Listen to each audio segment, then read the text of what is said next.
الحمد لله نحمده ونستعينه ونستغفره ونؤمن به ونتوكل عليه ونعوذ بالله من شرور أنفسنا ومن سيئات أعمالنا من يهده الله فلا مضل له ومن يضلل فلا هادي له ونشهد أن لا إله إلا الله وحده لا شريك له ونشهد أن سيدنا وسندنا وحبيبنا وشفيعنا ومولانا محمدا عبده ورسوله صلى الله تعالى عليه وعلى آله وأصحابه وبارك وسلم. أما بعد فأعوذ بالله من الشيطان الرجيم. بسم الله الرحمن الرحيم. إنما يخشى الله من عباده العلماء. قال النبي صلى الله عليه وسلم: من سلك طريقا يلتمس به علما سهل الله به طريقا إلى الجنة، أو كما قال عليه الصلاة والسلام. صدق الله وصدق رسوله النبي الكريم. میرے عزیز طلباء، میرے محترم بزرگوں اور دوستوں، آج مجھے بہت مسرت اور خوشی ہے کہ حضرات کی دارالعلوم لیسٹر میں ملاقات و زیارت ہو رہی ہے. طالب علم کا اللہ تعالیٰ کے یہاں بہت اونچا مقام ہے. ہمارے اساتذہ مڈلٹون میں نے پڑھا ہے، یونیورسٹیز میں مڈلٹون میں رہا ہوں. ہمارے اساتذہ فرمایا کرتے تھے کہ طالب علم اللہ کا لاڈلا ہوتا ہے. جس طرح بچہ ماں باپ کا لاڈلا ہوتا ہے، اس طرح ابا کا لاڈلا طالب علم ہوتا ہے. تو ہمیں فرمایا کرتے تھے تم جو بھی مانگو گے تمہیں مل جائے گا، کیونکہ جس طرح بچہ اپنے ابا سے مانگتا ہے اس کو ملتا ہے. طالب علم پر بھی اللہ کا بہت بڑا فضل ہوتا ہے. یہ طالب علم کی خصوصیت ہے. طالب علم سے مراد علم دین ہے، یہ طالب علم کہلاتے ہیں. دنیاوی تعلیم والے طالب علم نہیں کہلاتے، یاد رکھیں، کیونکہ وہ علم حاصل نہیں کر رہے، وہ فن حاصل کر رہے ہیں. ایک فن حاصل کر رہا ہے، کوئی ڈاکٹر بن رہا ہے، انجینئر بن رہا ہے، کچھ بن رہا ہے. یہ فن ہے، یہ علم نہیں ہے. یہ پیسے کمانے کا ایک ذریعہ ہے، دنیا میں سروائیو کرنے کا ذریعہ ہے. لیکن علم وہ ہوتا ہے جو اللہ تعالیٰ کی معرفت کراتا ہے. یاد رکھو، علم اور عالم یہ دو لفظ ہیں. آپ بذات پڑھتے ہو، علم سے عالم ہے اور عالم سے عالم. تو عالم اس کو کہتے ہیں جو اللہ کی ذات کو بتاتا ہے. یتفکرون فی خلق السماوات والارض ربنا ما خلقت ھذا باطلا. تو عالم کہا جاتا ہے جو اللہ کی ذات پر دلیل ہو، جس کو دیکھ کر ہمیں اللہ تعالیٰ سمجھ رہا ہے کہ اللہ کی ذات ہے. ہماری کتابوں میں لکھا ہے، شاید آپ حضرات کی نظر سے گزرا ہوگا کہ ایک اعرابی تھا، ایک گاؤں کا ولیج کا رہنے والا آدمی تھا. اس کو کسی نے پوچھا، تو اللہ کا منکر تھا، اللہ کو نہیں مان سکتا، دہریہ تھا، دہریہ. اس نے پوچھا کہ اللہ تعالیٰ پر کیا دلیل ہے؟ تو اس نے کہا کہ تیرا دماغ خراب ہے، تو میڈ ہے. یہ بکری گزرتی ہے تو میں اس کے پاؤں کے نشان سے بتا دیتا ہوں کہ یہ بکری گئی ہے، گوٹ گئی ہے، کاؤ گئی ہے، کیمل گیا ہے. اس کی مینگنیاں ہوتی ہیں، ان سے مجھے پتہ چل جاتا ہے. میں بتا دیتا ہوں، تجھے پتہ چل جاتا ہے یہاں سے کیمل گزرا ہے، کیا گزرا ہے. بلکہ ایک بڑا دلچسپ ایک واقعہ بھی لکھا ہے ہماری کتابوں میں کہ ایک آدمی کا کیمل گم ہو گیا. تو اس نے کسی سے پوچھا، ایک آدمی راستے میں پھر رہا تھا، اس کو پوچھا کہ یار آپ نے میرا کیمل دیکھا ہے؟ کہتا آپ کا کیمل کی ایک آنکھ تھی، ون آئی تھا، کانا تھا.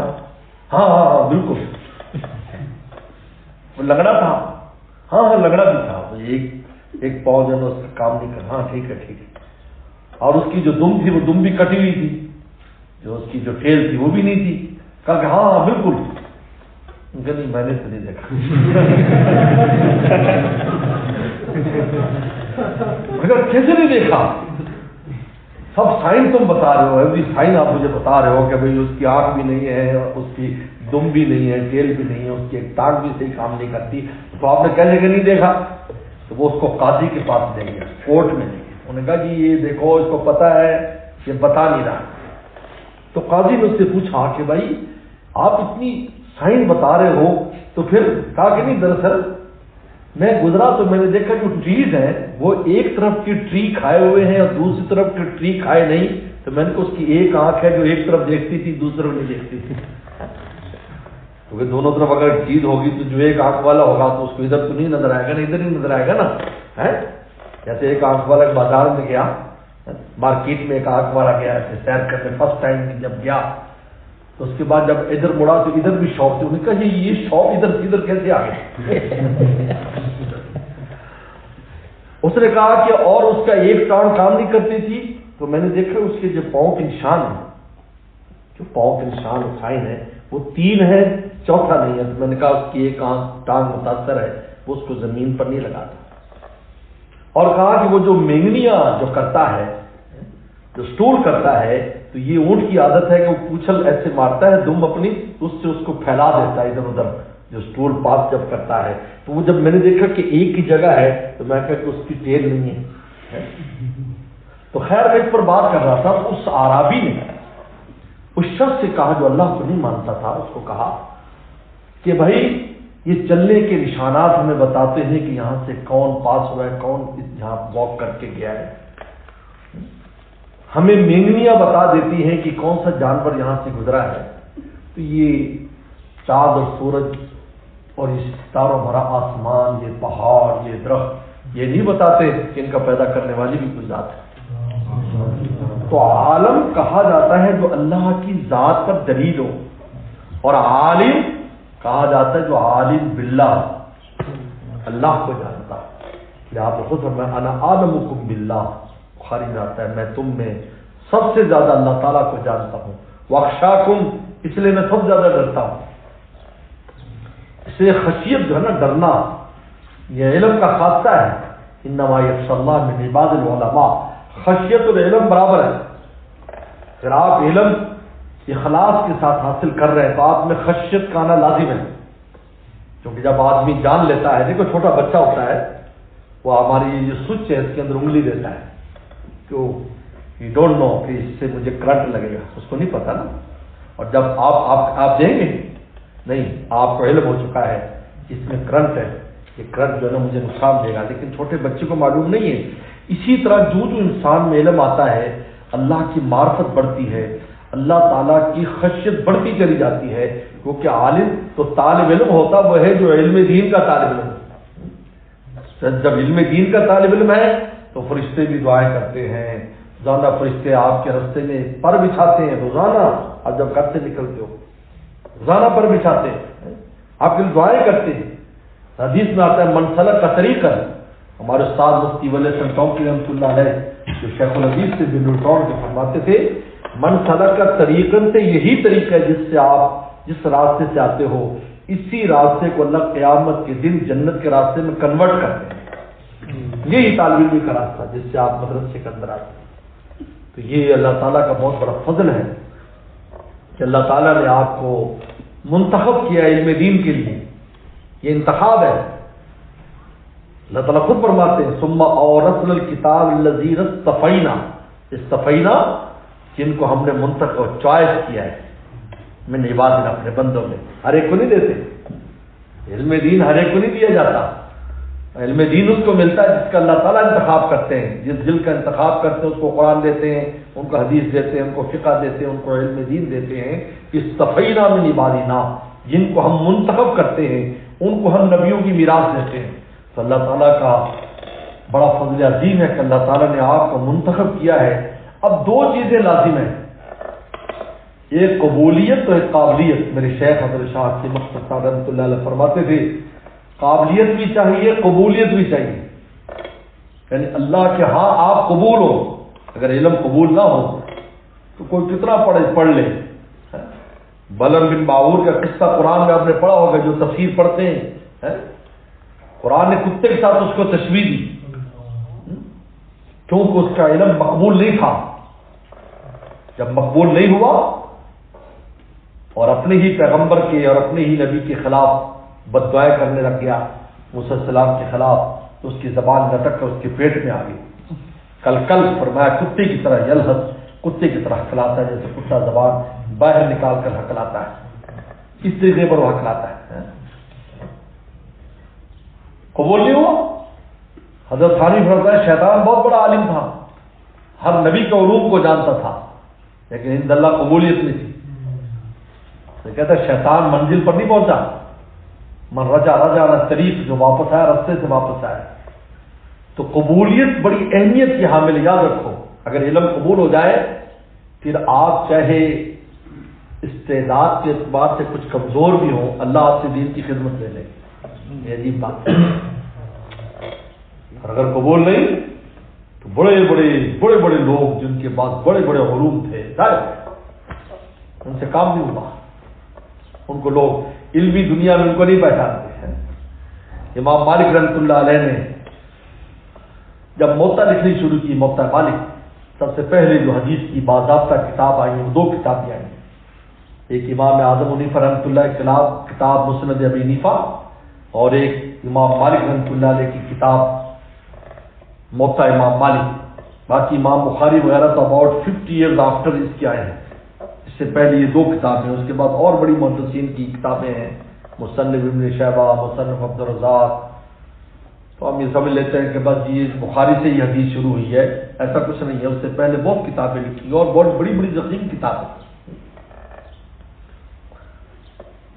تو اب جب موطا مالک لکھی تو کسی نے کہا امام مالک کو کہ حضرت بہت سے لوگ کتابیں لکھ رہے ہیں، موطا کے نام سے بہت لوگ کتابیں لکھ رہے ہیں، بہت سے لکھ رہے ہیں، اب آپ کو لکھنے کی کیا ضرورت ہے. ایک جملہ کہا ما کان للہ یبقی، فرمایا جو اللہ کے لیے ہوگی وہی رہ جائے گی. آج کوئی موطا جانتا ہے؟ کوئی بھی نہیں جانتا. اب بس موطا مالک جانتے، یا موطا محمد بھی موطا مالک ہی، وہ بھی امام مالک رحمۃ اللہ علیہ کی باتوں کے امام محمد چونکہ شاگرد ہے، انہوں نے الگ سے وہ کیا، اور یا مجلسی نے ان کو موطا مالک کو لکھا، لیکن دونوں ایک ہی چیز ہے. ما کان للہ یبقی، یہ ہے قبولیت. میرے شیخ فرماتے تھے قبولیت اور قابلیت، یہ دو چیزیں طالب علم میں ہونی چاہیے. یہ وقت ہے آپ کے حاصل کرنے کا، بعد میں نہیں ملے گی. مولوی بننے کے بعد ملنے والی نہیں، ابھی سے آپ کو یہ کرنا ہے. جب آپ فارغ ہوں تو آپ میں دونوں چیزیں ہوں، اللہ کے ہاں قبول بھی ہوں اور آپ میں قابلیت بھی ہو. تو قبولیت کے لیے 3 چیزیں ضروری ہیں. نمبر 1 اخلاص، اللہ کی رضا کے لیے پڑھیں اور کوئی غرض نہیں ہونی چاہیے آپ کی. یہ بھی نہ ہو کہ میں امام بن جاؤں گا، میں مدرسہ بناؤں گا، میں مکتب میں پڑھاؤں گا، یہ بھی نیت نہیں ہونی چاہیے. میرے شیخ نے ہمیں فرمایا جب آپ اسٹوڈنٹ تھے، فرماتے تھے بھائی یہ بھی نیت نہ کرو، یہ ان کی مرضی ہے وہ کیا کام لیتے ہیں، کا کام. اور میں مثال دیتا ہوں، جو میرے فادر تھے، مائی فادر ہی migrated from China, we are from China, vegan, you know vegan people, ہم چائنا سے. میرے فادر نے ہدایہ بلین تک چائنا میں پڑھا، اس وقت ترکستان تھا. پھر ہدایہ اخیرین سے دور حدیث اور تخصصات دیوبند میں کی. پھر ان کا استاد ان کو بہاول نگر لے گئے جو پنجاب میں ہے، پاکستان میں. 1000 مائل ہیں میرے والد صاحب کی وطن میں، خطر میں اور بہاول نگر میں 1000 مائل. اور یہ جو خطر ہے یہاں اتنی سردی ہوتی ہے کہ -25 -30، اور بہاول نگر وہاں اتنی گرمی ہوتی ہے کہ 50 گرمی پڑتی ہے وہاں پر. وہاں ڈیوٹی لگ گئی. یہ ماؤنٹین ہے، کیٹو پہاڑ کی بالکل پرلی طرف ہمارا وطن ہے، کیٹو پہاڑ کی جڑ میں یہ ماؤنٹین ہے، اور یہ ڈیزرٹ ہے بہاول نگر. اور ڈیوٹی کیا لگ گئی؟ پڑھانا بھی ہے، مدرسہ بھی چلانا ہے. حضرت والد صاحب فرمایا کرتے تھے کہ میری طبیعت کے خلاف مجھ پر مجاہدہ آ گیا، کیونکہ والد صاحب صرف اللہ اللہ اور پڑھانے اور مطالعے کے بس ان کا یہی کام تھا، یا اللہ اللہ کرنا. 10 سپارے ابھی دے تلاوت فرماتے تھے، اور بخاری شریف اور منطق، فلسفہ، ایسی 8-10 کتابیں روزانہ، بلکہ پہلے 14-14 کتابیں روزانہ پڑھایا کرتے تھے. اور بہت دور دور سے طلبہ آتے تھے. منطق فلسفہ معقولات پڑھنے کے لیے ایران کے طلبہ ہم نے دیکھے، افغانستان کے دیکھے، برما، بنگلہ دیش کے، وہاں پر سینکڑوں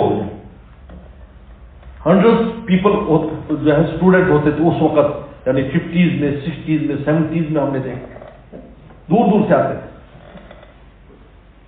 تو فرمایا کہ ایک تو اب ان کا یہ دل تھا، لیکن مدرسے کو رن کرنا ان کے استاد نے سید بدر عالم میٹھی رحمۃ اللہ لے گئے تھے، انہوں نے کہا آپ نے مدرسے کو رن کرنا ہے، کہا یہ میرا بالکل مزاج نہیں ہے کہ میں مدرسہ چلاؤں، لیکن 50 ایئرز اور پھر گرمی اور کھانا وہ نہیں ہے، کیونکہ ہم لوگ اور چیزیں کھاتے ہیں، ہمارے چائنا میں جو چیزیں پکتی ہیں وہ اور ہوتی ہیں، اور وہاں پر اور مرچ کھاتے ہیں، سب پنجاب میں اور پورے انڈیا وغیرہ میں ہم مرچیں کھاتے ہیں۔ دیوبند میں بھی یہی پرابلم ہوتا تھا، پیٹ کا پرابلم، بھاول نگر میں بھی پیٹ کا 50 ایئر پیٹ کا پرابلم رہا۔ تو اب مجھے بتائیں، کیا کوئی کین تھنک، ہم سوچ سکتے ہیں کہ ایک بچہ چائنا میں پیدا ہوتا ہے، چائنا میں پڑھتا ہے، دیوبند سے فارغ ہوتا ہے، اس کی ڈیوٹی بھاول نگر میں لگے گی، کیا وہ اس کو سوچ سکتا ہے؟ اس کی گریو وہاں پر بنے گی، سوچ سکتا ہے؟ اخلاص کا مطلب یہ ہے بس اللہ کو راضی کرنے کے لیے ہم نے ایک چیز حاصل کرنی ہے، اب ان کی مرضی ہے کہ وہ ہم سے کہاں پر کام لیتے ہیں۔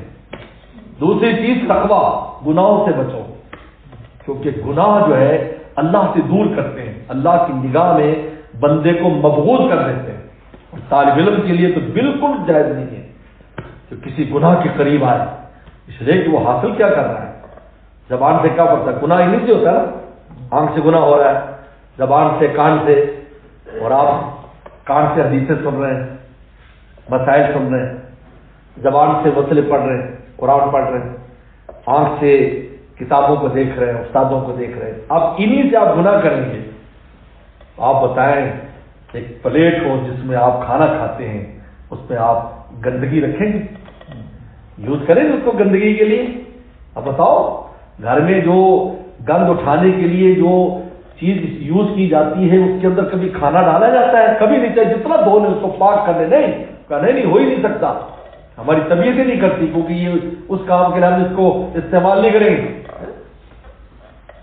تو آپ بتائیں، طالب علم جس کے 24 آور ایسی پاکیزہ چیزوں کے لیے ہیں، اور پھر علم کسبی کے بعد علم لدنی آتا ہے، آپ یہ کسب کرتے ہو نا، یہ پھر وَعَلَّمْنَاهُ مِن لَدُنَّا عِلْمًا، پھر اللہ آسمانوں سے اس کے دل میں علم ڈالتے ہیں۔ آپ بتاؤ، اگر دل کا برتن ہی خراب ہے تو اس کے اندر آسمان سے علم آئے گا؟ نہیں آئے گا۔ اس لیے قبولیت کی دوسری شرط تقویٰ ہے، گناہ سے اپنے آپ کو بچائیں، خصوصاً طالب علم کے زمانے میں بہت، اس لیے میرے شیخ فرمایا کرتے تھے، متقی طالب علم اور ذاکر طالب علم، اس کے علم میں جو برکت ہے وہ دوسرے کے علم میں نہیں ہے۔ تقویٰ اور ذکر کار کرتا ہے انسان، اپنے معمولات ہیں، کچھ تلاوت ذکر وغیرہ کرتا ہے، تھوڑا تھوڑا کر لے۔ ہمارے شیخ فرماتے ہیں 10 بار کر لو، ہمیں کنسیشن دیا تھا کہ تم اسٹوڈنٹ ہو، 10 بار کلمہ طیبہ پڑھ لو، 10 بار استغفار پڑھ لو، 10 بار درود، تمہارا 10 بھی 10 کو 10 سے ملٹی پلائی کریں تو کتنا ہو گیا؟ 100 ہو گیا، کیونکہ 1 پر 10 ملتا ہے، ان کا تمہارے لیے 10 ہی کافی۔ اور گناہ سے بچو۔ اور تیسری چیز ادب، بے ادب محروم مان فضل کا ادب ہونا چاہیے، استاد کا، کتاب کا، والدین کا، درسگاہ کا، یہاں تک کہ سپاہی کا بھی ادب کرے جس پر آپ قرآن یا حدیث رکھتے ہیں اس کا۔ ہمارے استاد سے مولانا بدیع الزمان رحمۃ اللہ علیہ بہت بڑے اللہ والے تھے، بہت، بس ان کو دیکھ کر اگر دیکھنا ہوتا کہ حضور صلی اللہ علیہ وسلم کی لائف کیا ہے تو ان کو دیکھ لیتے تھے، چلتے رہتے، انہوں نے اپنے آپ کو ڈھالا ہوا تھا۔ حضرت بنوری رحم اللہ کے خاص معتمد تھے، تو ہمیں جب ہم اولا میں ان سے ہم نے پڑھا ہے، عجیب بات ہے، بنوری ٹاؤن میں یہ تھا کہ جو دور حدیث کا استاد ہے وہ اولا میں بھی پڑھا ہے، یہ تمام استاد جو دورے کے تھے وہ اولا میں بھی پڑھاتے تھے، لہٰذا اولا میں ان بڑے بڑے بزرگ جو دور حدیث میں پڑھا رہے ہوتے تھے وہ اولا کے اندر نو امیر، سر امیر ایسی کتابیں پڑھایا کرتے تھے، ہم نے حضرت سے نہ پڑھی، تو حضرت فرمایا کرتے تھے اس تپائی کے اوپر سے بھی نہ پھلانگو، کیونکہ اس تپائی کو اب قرآن حدیث سے مس ہو گیا ہے، اب یہ قابل ادب ہے، اس کا ادب کرو، ادھر سے آپ پاس کرو، اوپر سے نہیں۔ الحمدللہ 8 ایئرز میں بنوری ٹون میں رہا ہوں، کبھی ایک بار بھی ایسا نہیں ہوا کہ سپاہی کے اوپر سے گزرے ہو۔ اب انتظار کر لیں گے، اگر رش ہے مثلا بڑی کلاس ہے، کیونکہ ایک کلاس میں 100 اسٹوڈنٹ ہوتے تھے، باہر نکلنے کے لیے چھٹی ٹائم ہر طالب علم کہتا ہے بس جلدی سے میں گائے بھینس کی طرح دھکے مارتا کہ جلدی نکل جائیں، نہیں، ہم انتظار کریں گے سپاہی کے اوپر سے نہیں، کیونکہ سپاہی کا بھی ہم نے ادب کرنا ہے۔ استاد تو بہت بڑی شخصیت ہے، اس کا دل میں بھی ادب ہو، زبان سے بھی۔ الحمدللہ ہمیں آج تک یاد نہیں، اللہ معاف فرمائے، بہت اساتذہ تھے ہمارے، کوئی ایک دو تو نہیں تھے، اولا سے دور حدیث تک کتنے استاد ہوتے ہیں، اور ان بڑے بڑے جامعات میں تو ہر فن کے لیے، ہر کتاب کے لیے الگ الگ استاد ہیں۔ لیکن مجھے یاد نہیں ہے کہ کبھی بھی کسی استاد کی زبان سے کبھی غیبت کی ہو یا دل میں کبھی برائی آنے دی ہو، کیونکہ شیخ نے فرمایا دیکھو ادب اس کا نام ہے کہ سامنے بھی ادب ہو، پیچھے بھی ادب ہو۔ آگے استاد کی بات استاد تھے، ان کی ہمیں سمجھ نہیں آتی تھی، ان کی سمجھ نہیں آتی تھی، اس لیے کہ وہ ان کی زبان جیسے پٹھان تھے تو ان کی اردو فصیح نہیں ہوتی تھی، تو شروع میں سمجھ نہیں آتی تھی، تب طالب علم جو شور کر دیتے ہو دیکھو جی یوں ہے، یہ ایسی باتیں کرنا آپس میں کرنا شروع کر دیتے ہیں۔ الحمدللہ کبھی ایسا نہیں کیا۔ اور پھر میرے شیخ نے بھی ہمیں ایک واقعہ عجیب سنایا، عجیب بات ہے۔ ہمارے شیخ کی استاد تھے ہندوستان میں، شاہ عبد الغنی پھول پور مدرسے میں، جو فارسی پڑھاتے تھے، پرشین، لیکن وہ پڑھانے میں اتنے فصیح نہیں تھے، بات کرنے میں فصیح ہوتا ہے نا، جس کو ہم تفہیم کہتے ہیں ہماری درسگاہوں میں، کہ تفہیم ان کی اتنی اچھی نہیں تھی۔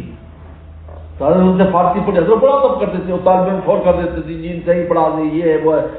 حضرت شاہ عبد الغنی پور کو شکایت لگاتے تھے، وہ جو ہے پرنسپل صاحب شکایت لگا رہے ہیں جی، لیکن حضرت نے کبھی شکایت نہیں لگا، وہ جیسے بھی پڑھا دیتے تو حضرت پڑھ لیتے۔ اب ہمارے حضرت نے مثنوی شریف کی شرح لکھی، مثنوی شریف کی شرح آسان نہیں ہے، مولانا رومی رحمۃ اللہ کی مثنوی ہے، 28,000 پوئٹس اس کے اندر ہیں، اشعار ہیں، 28,000 اشعار۔ ہمارے حضرت اس کی مثنوی حضرت کے تین جو ہے نا وہ کتابیں ہیں جو مثنوی شریف پر مشتمل ہیں، درس مثنوی نام سے، فغان رومی کے نام سے، اور یہ جو ہے معرف مثنوی کے نام سے۔ تو جب یہ کتاب لکھی تو انڈیا گئے تو ان کو استاد کو پیش کی کہ میں نے یہ مثنوی شریف کی شرح کی، تو دیکھ کر کہنے پتہ کیا پوچھا انہوں نے، یاسٹ آپ نے فارسی کہیں اور بھی پڑھی ہے؟ کیونکہ وہ جانتے تھے، یہ نیو کہ میری تفہیم اچھی نہیں ہے۔ اب یہ جو اسٹوڈنٹ ہے میرا، وہ مثنوی کی شرح لکھ رہا ہے فارسی کی، ان سے فارسی پڑھ کر شرح لکھ رہا ہے، تو یہ کیسے لکھ لی؟ اس کا مطلب انہوں نے فارسی کہیں اور بھی پڑھی ہوگی کسی سے۔ میں فرمایا نہیں، خدا کی قسم میں نے کسی سے نہیں پڑھی، لیکن بس یہ آپ ہی کی وہ برکت ہے جس سے اللہ نے فارسی پر میرے سینے کو کھول دیا۔ شیخ نے بات سنائی۔ اس لیے ایسا ہوتا ہے کہ بعض اساتذہ کی تفہیم صحیح نہیں ہوتی، لیکن نہیں، جناب یہ علم اوپر سے آنا ہے۔ اللہ تعالیٰ دیکھتے ہیں کہ آپ حضرات صحابہ کرام کی جو زبانیں تھیں وہ پورے عالم میں انہوں نے کیسے دین پھیلا دیا، لیکن لوگوں نے ان سے استفادہ کیا، پورے عالم میں دین پھیل گیا۔ حالانکہ وہ تو عربی جانتے تھے چلو، بلکہ وہ ایسے غالب ہوئے کہ زبانیں بھی تبدیل کر دی۔ مصر میں عربی نہیں بولی جاتی تھی، شام میں عربی نہیں بولی جاتی تھی، اندلس میں عربی نہیں بولی جاتی تھی، جزائر میں عربی نہیں بولی، یہ سب افریقی ملک ہیں، لیکن آپ جائیں آپ وہاں پر ایسی عربی بول رہے ہیں جیسے عربستان ہے۔ تو تیس چیز ادب ہے، یہ تین چیزیں آپ میں قبولیت پیدا کریں گی۔ اور اب قابلیت کے لیے بھی تین کام کرنے پڑیں گے۔ پہلا کام درسگاہ میں حاضری دیں، یہ جو چھٹی کرتے ہیں نا طالب علم، یہ بہت ڈینجرس اور خطرناک ہے۔ علم میں کمزوری یہیں سے آتی ہے کہ جی بس میں خود پڑھ لوں گا یا میں شرح دیکھ لوں گا۔ دیکھو استاد کے سامنے بیٹھ کر جو بات سنی جاتی ہے اس کی برکت کچھ اور ہے۔ ہمارے دادا مرشد شاہ ابرالق صاحب فرماتے تھے، اگر کوئی آدمی آگ کو دیکھے، ادھر آگ کا فوٹو بنا ہوا ہے اور سردی کا موسم ہے، وہ ونٹر ہے، اور ادھر آگ کا بہت بڑی تصویر لگی ہوئی ہے، فائر، اور بڑا اس میں سے آپ کو ہیٹ پہنچے گی، آئے بولو، اور اگر کہیں تھوڑی سی بھی ہیٹ چاہیے اس کے پاس بیٹھ جاؤ گے تو تمہیں سکون ملے گا۔ یہی تو استاد نیٹ ہے کہ انسان ہے کہ جب ہیٹ کے پاس پہنچے گے تو ہیٹ ملے گی، تصویر سے اتنی ملنے والی۔ تو سب سے پہلی چیز حاضری، نمبر 2 تکرار، ریوائز کریں اپنے سبق کو، تکرار کریں۔ ہمارا اساتذہ ہمیں یہ نصیحت کرتے ہیں کہ دیکھو سبق کو لکھ لو کاغذ پر، یہ میں ڈال دیا، چلتے ہوئے یاد کر رہے ہیں۔ مثلا ذرا بھائی گردان ہے، اب آپ گردانے بند شروع کی، اب وہ لکھ لی ذرا ذرا اب اچھا ہاں ذرا اب کتاب نہیں لے سکتے تو پرچی پر لکھ لی، یعنی مجھے یاد ہے پرچی پر لکھ کر 200 احادیث جو اختلافی مسائل کی وہ میں نے یاد کی، 200 نصف، ان کو عربی میں وہ لکھ لے رہی اور چلتے ہوئے وضو کرنے جا رہے ہیں، حدیث دہراتے گئے۔ پھر یہ ریوائز کرنا، یہ جو تکرار کرتے ہیں، اذا تکرر کلام تقرر فی القلب، ہمارے استاد فرماتے تھے تقرر، قاف کو خوب قلقلے سے بولتے تقرر فی القلب، اگر تم تکرار کرو گے تمہارے دل میں بیٹھ جائے گا۔ اور تیسری چیز مطالعہ کریں، مطالعہ کریں، مطالعہ کر کے آیا کرو۔ مطالعہ کہتے ہیں تمیز العلم عن الجہل، کہ رات کو آپ نے کل جو پڑھنا ہے اس کو آپ نے سامنے رکھنا، ایک پیج لے لیا، آپ نے اس پیج کو دیکھا کہ اس میں مجھے کتنی چیزیں آتی ہیں، کچھ بھی نہیں آتا پرواہ نہیں، کوئی بات نہیں، لیکن دیکھو ضرور، اس سے کیا ہوگا، نیکسٹ ڈے جب استاد آپ کو پڑھائے گا تو آپ کو ایک انٹرسٹ ہوگی، یار میں نے رات کو دیکھا تو مجھے سمجھ میں نہیں آیا، دیکھتے ہیں استاد اس کا کیا مطلب بتاتا ہے۔ یہ جو انٹرسٹ ہے نا بھائی، یہی علم سکھاتی ہے۔ سن لو، یہ کام بڑی کام کی بات بتا رہا ہوں، ہم بھی آپ جیسے اسٹوڈنٹ تھے، ہم استاد مطالعہ کرو تو رات کو دیکھتے تو کچھ سمجھ میں نہیں آتا کیا ہے یہ، لیکن کہا کہ نہیں کرتے رہو کرتے رہو، 2-4 دن کے بعد ایک آدھا لفظ آنے لگ گیا، پھر 2-4 دن کے بعد ایک لفظ آنے لگ گیا۔ الحمدللہ درجہ رابعہ میں خامسہ میں اللہ نے اتنی استعداد دے دی کہ میں ساری کتابیں، چاہے فلسفے کی تھی، منطق کی تھی، وہ سارے استاد سے پہلے 2-2 3-3 طرح مطالعہ کر لیا کرتا تھا بڑے آرام سے، اور استادوں کو دعائیں دیتے تھے جو درجہ ثانیہ سے ہم کو جنہوں نے لگایا ہدایت النو وغیرہ سے قدوری سے، جب عربی شروع ہوتی ہے کہ انہوں نے ہمیں یہاں سے لگایا، ان کو استاد کیونکہ شروع کے جو دن تھے ہمیں سمجھ نہیں آ رہا ہے، لیکن اصل یہ ہے کہ آپ کو آتا کتنا ہے جاتا، اگر ایک لفظ بھی آپ کو سمجھ میں آ گئے انف ہے، کوئی بات نہیں، لیکن آپ کو ایک دلچسپی انٹرسٹ پیدا ہو گئی، اس کو مطالعہ کہتے ہیں۔ تو جب یہ 3 کام طالب علم کرتا ہے کہ درسگاہ میں حاضری دیتا ہے اور سبق کو یاد کرتا ہے، جو اس وقت تک نہ سوئے جب تک سبق یاد نہ ہو، اور تیسرا آئندہ کے لیے جو سبق پڑھنا اس کو دیکھتا ہے، 15 منٹ دے دیں آپ، آدھا گھنٹہ دے دیں اس کو، ان اسباق کو جو آپ نے پڑھنے، آپ دیکھیں گے آپ میں اس سے استعداد پیدا ہوگی تو قابلیت پیدا ہوگی، تو قبولیت اور قابلیت یہ 2 چیزیں جب جمع ہو جاتی ہیں تو اللہ تعالیٰ ایسے بندوں کو ضائع نہیں فرماتے، اس سے ضرور دین کا کام لیتے ہیں، اور اللہ تعالیٰ پھر اس کے لیے وہ دین کا کام صدقہ جاریہ بناتے ہیں۔ علم علمہ وعلمہ، وہ علم جو سیکھا اور آگے سکھایا قیامت تک کے لیے اس کا صدقہ جاریہ ہے۔ بس اللہ تعالیٰ مجھے آپ کو عمل کی توفیق عطا فرمائے۔ واخر دعوانا ان الحمد للہ رب العالمین۔